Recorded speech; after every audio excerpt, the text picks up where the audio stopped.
반갑습니다. 9월 4일 금요일 큐티 스케치 시간입니다. 오늘 본문은 예레미야 27장 12절부터 22절까지의 말씀입니다. 오늘 본문은 이렇게 시작합니다. 내가 이 모든 말씀대로 유다의 왕 시드기야에게 전하여 이르되 왕과 백성은 바벨론 왕의 멍에를 목에 메고 그와 그의 백성을 섬기소서. 그리하면 사실이라. 어찌하여 당신과 당신의 백성이 여호와께서 바벨론의 왕을 섬기지 아니하는 나라에 대하여 하신 말씀과 같이 칼과 기근과 전염병에 죽으려 하나이까. 그러므로 당신들은 바벨론의 왕을 섬기게 되지 아니하리라 하는 선지자의 말을 듣지 마소서. 그들은 거짓을 예언함이니이다. 오늘 이 예레미야 선지자는 이 시대의 왕에게 직접 이야기를 합니다. 왕에게. 시드기야 왕이죠. 이 시드기야는 유다의 마지막 왕입니다. 멸망 때의 왕, 마지막 왕인데 그 왕에게 예레미야가 이야기합니다. 항복해야 됩니다. 항복해야 됩니다. 그리고 이미 1차 전쟁에 패배를 했습니다. 1차 전쟁에서. 그래서 포로들이 끌려갔어요. 그때 이제 다니엘 그리고 그 세 친구들이 끌려간 상태입니다.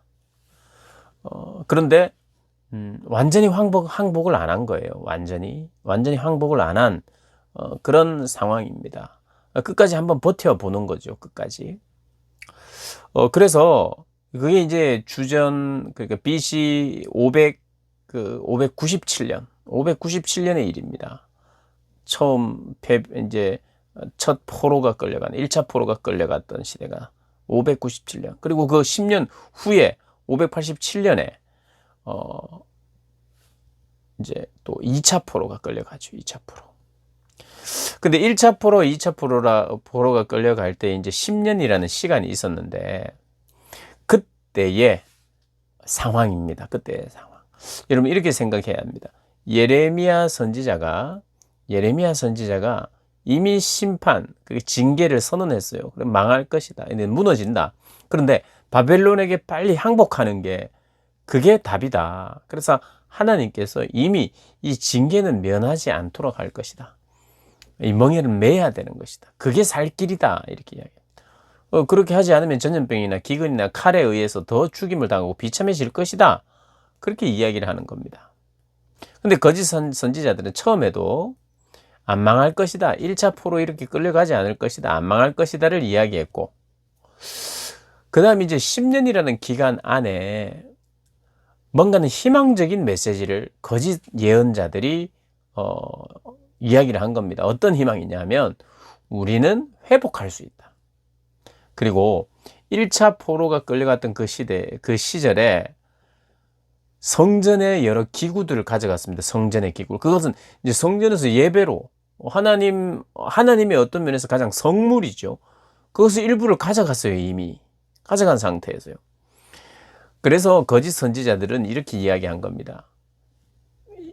그들이 가져갔던 그 성물들, 거룩한 성전의 기구들이 다시 돌아올 것이다. 그러니 우리는 회복될 것이다. 구원을 이야기했다 이 말이에요. 그래서 구원 예언자라고 부를 수 있는 거죠. 거짓 선지자들을. 거짓 선지자들은 희망 선지자, 희망 예언자, 구원 예언자. 누가 봐도 듣기 좋은 이야기죠. 그러면서 그들도 예레미야의 처음부터 우리가 패배할 것이다, 바벨론에게 빨리 항복해야 된다라고 하는 말을 듣지 않았지만 사람들이 이렇게 1차 포로로 끌려가고 이게 망해가는 것을 기울어지는 것을 보니까 예레미야의 말이 맞았구나. 이것이 하나의 일종의 심판이고 징계구나라고 하는 어떤 느낌들이 온 분위기일 것 아닙니까? 그 나라에. 그래서 그 거짓 예언자, 구원 예언자들도 그것을 어느 정도 인정했을 거예요. 심판을 우리가 받고 있구나. 지금 이게 징계가 있구나. 그런데 그들이 생각할 때는 10년이라고 생각한 거예요. 이 정도 심판 받았으면, 이 정도 징계를 받았으면 이제는 돌아온다라고 거짓 선지자들이 또 이야기하는 거예요. 그러니까 나라가 망해도 완전히 안 망하고 한 3분의 1만 망했다고 생각하시면 돼요.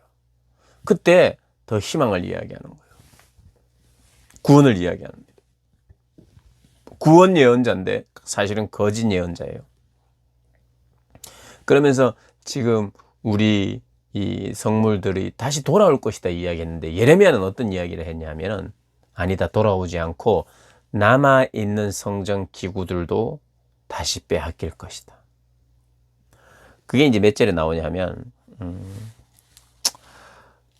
19절에 만군의 여호와께서 기둥들과 큰 대야와 받침들과 이 성에 남아있는 기구에 대하여 이같이 말씀하시나니, 20절, 이것은 바벨론의 왕 느부갓네살이 유다의 왕 여호야김의 아들 여고니아와 유다와 예루살렘 모든 귀인을 예루살렘에서 바벨론으로 사로잡아 옮길 때에 가져가지 아니하였던 것이라. 만군의 여호와 이스라엘의 하나님 여호와께서 하나님께서 여호와의 성전과 유다의 왕의 궁전과 예루살렘에 남아있는 그 기구에 대하여 이같이 말씀하셨느니라. 22절까지 그것들이 바벨론으로 옮겨지리고 내가 이것을 돌보는 날까지 거기 있을 것이다, 이렇게 이야기합니다. 내가 이것을 돌본다는 것은 내가 정한 날까지, 이게 다시 돌아오게 하는 날까지는 거기에, 그러니까 하나님이 정하시는 기간이 있어요. 하나님이 이 기간을 정한다 이 말입니다. 뭐냐 하면 징계의 기간도. 그러니까 하나님의 때가 되면 돌아오는 것이지, 우리가 임의대로 하나님은 70년을 이야기한 거예요. 그런데 다시 돌아온다는 거예요. 돌아온다. 10년 만에. 여러분, 이건 굉장히 중요한 우리에게 메시지를 줍니다. 우리가 임의로 정하는 거예요. 회개, 예를 들면 내가 회개하면 며칠 안에 회복시켜 줄 거죠. 이런 거예요. 내가 잘못했어요. 회개할 테니까 내가 원하는 거 해주세요. 여러분, 이건 진짜 회개가 아니거든요. 회개는요, 내가 잘못했어요로 끝나는 겁니다. 저를 용서해 주세요로 끝나는 게 회개입니다. 제가 잘못했다고 인정했으니까 이거 주세요. 내가 잘못했다고 인정했잖아요. 하나님 징계를 지금 이 정도 줬고 성전 기구들도 거의 절반 정도는 가져갔는데 이제는 우리가 정신 차렸어요. 그러니까 내가 이야기하는 거예요. 내가 정신 차렸으니까 이제 빨리 회복시켜 주세요. 여러분, 요즘 이 시대를 가지고 그대로 적용하기는 다소 무리가 있습니다만 여러분들이 이해하고 들으십시오. 저도 코로나가 빨리 종식되기를 원하고 그렇게 기도하고 있습니다. 빨리 백신도 개발되고 치료제도 개발되어서 우리가 빨리 어쨌든 구원과 희망적인 이야기를, 메시지를 하고 싶어요. 그리고 저는 그렇게 될 것 같아요. 그런데 하나님이 좀 더 길다. 좀 더 길다. 내가 너에게 주고 싶은 교훈이 있다. 그리고 어떤 면에서 이것이 우리 개인적으로 하나님의 교회를 향한 어떤 또 다른 교훈과 또 징계의 성격이나 이런 것이 또 있다면 우리가 하나님께 구하는 것은 정말 하나님의 뜻을 헤아리면서 하나님이 원하시는 것이 무엇인지. 하나님은요, 언제나 하나님은 우리에게 원하는 게 하나님 자신을 사랑하기를 원하세요. 하나님 자신에게 관심을 기울이고 하나님 자신과의 관계에 집중하기를 원하세요. 그런데 저도 그렇고 많은 사람들이 이 멍에에 집중을 하는 경우가 많습니다. 이 코로나 자체에, 이게 코로나가 빨리 벗겨지도록, 이 사람들도 멍에가 빨리 벗겨지도록, 그래서 이제는 이 멍에가 벗겨질 것이다. 코로나가 이게 빨리 벗겨질 것이다. 구원과 희망을 예언하는 거예요. 그런데 하나님은 주고 싶은 게 있어요. 진짜 철저하게 우리가 깨닫기를 원하는 거 있어요. 이스라엘 백성들에게 원했던 건 뭐냐면 순종하는 백성이어야 되는데 정말 진정성 없이 하나님과의 관계, 하나님 그분 자체를 구하고 그분의 뜻을 구하고 그분께 순종하며 살지 않는 그 긴 시간들에 대한 하나님이 정말 체질적으로 완전히 자기 자신에게만 집중된, 하나님께 집중되지 않는 그 어떤 신앙적 형식만 남아있는 그걸 철저히 하나님 고치시기 위해서 지금 수술하는 거라 그랬잖아요, 어제. 고치시기 위해서 지금 징계를 받고 있는데, 고치는 게 목적이에요. 뭘 고치느냐?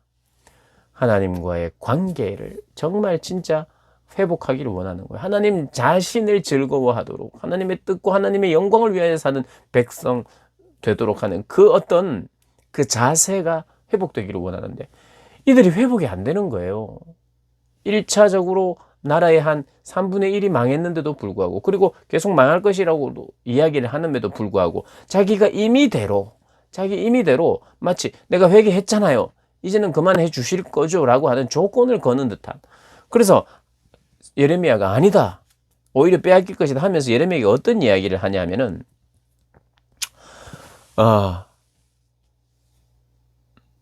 18절에 만일 그들이 선지자이고 그들이 하는 말이 진짜 이제 회복이 될 것이라고 하는 말이 맞고 그들의 선지자이고 여호와의 말씀을 가지고 있다면 그들이 여호와의 성전 애와 유다의 왕의 궁전 애와 예루살렘에 남아있는 기구를 바벨론으로 옮겨가지 못하도록 만군의 여호와께 구하여야 할 것이라. 그들의 말이 진짜 맞다면 그들은 여호와께 구하고 있을 것이다. 뭐요?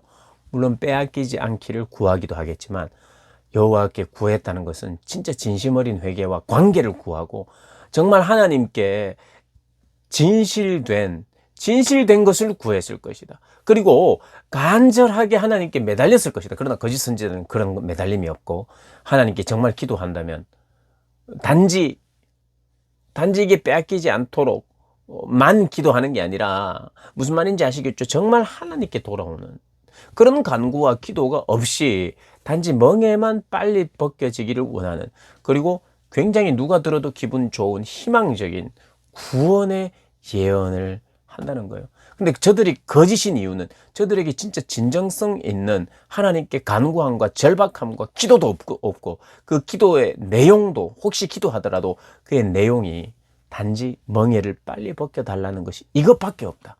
하나님께 관심이 있는 게 아니라 멍에가 빨리 벗겨지는 것에만 관심이 있다. 여러분, 이때쯤이면 이런 이야기 할 수 있어요. 그러면 멍에를 누가 쓰고 싶어 합니까?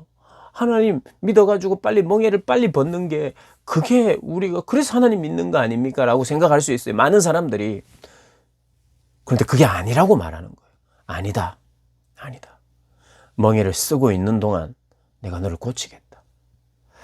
정말 뼛속까지 내 안에 있는 자기 사랑, 뼛속까지 하나님을 향하여 인정하고 하나님의 방법과 하나님의 주권과 하나님의 뜻을 인정하며 섬기지 못하는 내 중심적인 사고, 그리고 내 임의대로 하려고 하는 그 모든 것에서부터, 그것이 우리의 불행의 원인이니 멍에를 쓰고 그거 죽여라.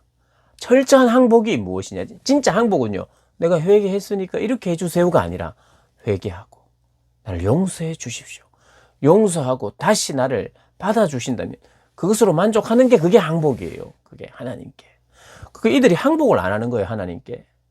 그러니까 항복하도록 만드시는 게 하나님의 목표입니다. 여러분, 코로나가 오래돼서 사람들 고생 좀 해봐야 된다는 뜻이 아닙니다. 절대로 그렇게 여러분 안 받아들이시라고 믿어요. 코로나가 빨리 끝나기만을, 그 자체만을 하나님은 기도하기를 원하지 않으세요. 코로나를 통해서 하나님을 바라보도록 우리에게 주신 거예요. 그리고 그것이 무엇인지 우리가 계속해서 배우고 깨닫고 뼛속까지 심겨져야 할 중요한 내용을, 교훈을 받아야 됩니다. 그래서 여러분 빨리 하나님 가져가 주십시오. 다시 회복되게 해 주십시오. 계속 하셔야 합니다. 하셔야 하지만 우리가 기간을 정하고 내가 회개했으니까 이렇게 해 주십시오라는 진정한 회개 아닌 회개 하면서 하나님께 구하는 것은 오늘 본문에 의하면 그렇게 하면 안 된다. 그렇게 하면 안 된다. 어쩌면 코로나에 집중하면서 이것이 빨리 끝나기만을 바라는 것은 이 시대의 거짓 예언자와 구원 예언자와 같은 맥락에 서 있을 수 있다는 거. 여러분 조금 어려울지는 모르겠지만 제가 하는 말이 어떤 의미인지 아실 거예요. 그래서 내 멍에를 벗는 것 자체에 관심이 아니라 진짜 내가 하나님의 마음을 어떻게 이해하고 깨닫고 내가 읽어나가느냐, 이게 중요합니다. 그래서 진짜 우리에게 중요한 것이 코로나가 좀 더 길어지고 내가 하나님의 뜻을 더 온전히 분별한다면 좀 더 길어져도 괜찮지 않을까요? 내가 그 기간이 오히려 더 하나님의 당신에게 더 집중하게 되는 그런 중요한 계기가 되어서 이 코로나가 조금 더 내 생각보다는 길어져도 하나님과의 관계에 대한 확실하고 돈독함이 어떻게 내가 그 기반이 마련됐다면 시간이 지나서 너무 필요한 시간이라고 다시 회상하지 않겠냐 이 말입니다. 지금 너무 어렵고 힘들 수 있어요. 우리 또 공부하는 우리 친구들 왜 내 때에 고3이고 왜 내 때에 고2고 이렇게 생각하는 친구들이 있을 수 있어요. 그런데 이 시간 더 성숙할 수 있는 기회인 것 같아요. 우리 고등부도 마찬가지요. 더 성숙할 수 있는, 내가 왜 공부를 하며 내가 믿는 하나님 누구인지 더 진지하게 질문할 수 있는 기회가 될 수 있을 것 같아요. 그래서 그냥 짧게 끝나기만을 바라는 그런 피상적인, 어쩌면 구원 예언자처럼 거짓 예언자처럼 그들의 이야기를 듣게 되는, 그걸 좋아하게 되는 내 성향은 없는지 돌아보면서 정말 나에게 이 본문이 말하고자 하는 것들을 드러내는, 그럴 뿐만 아니라 이것까지 들으셔야 돼요. 뭐냐 하면 22절에 내가 이것을 돌보는 날까지 거기에 있으리라. 여러분, 코로나를 하나님이 돌보고 허락해주고 뭐 이렇다는 뜻이 아니라 하나님이 이 빼앗긴 뭐 이렇게 그 성전 기물들 이게 빼앗기고 뭐 이런 게 아니라 다 하나님 거예요. 예루살렘에 있어도 하나님 거, 바벨론에서 가져가도 하나님 거, 그 하나님의 소유예요. 그 어떤 것도 하나님의 소유고 하나님의 뜻이고 하나님의 방법이고 하나님의 손 안에 있어요. 그러니 내가 이것을 돌보는 날까지 거기 있을 것이다. 하나님 정하시는 그 하나님은 이 모든 것의 주관자라는 거 우리가 기억하고 그렇게 하나님을 신뢰하면서 살아야 할 것입니다. 그렇게 이 말씀 안에서 주님의 음성을 듣게 되는 우리 모든 분들 되시기를 주님의 이름으로 축복합니다.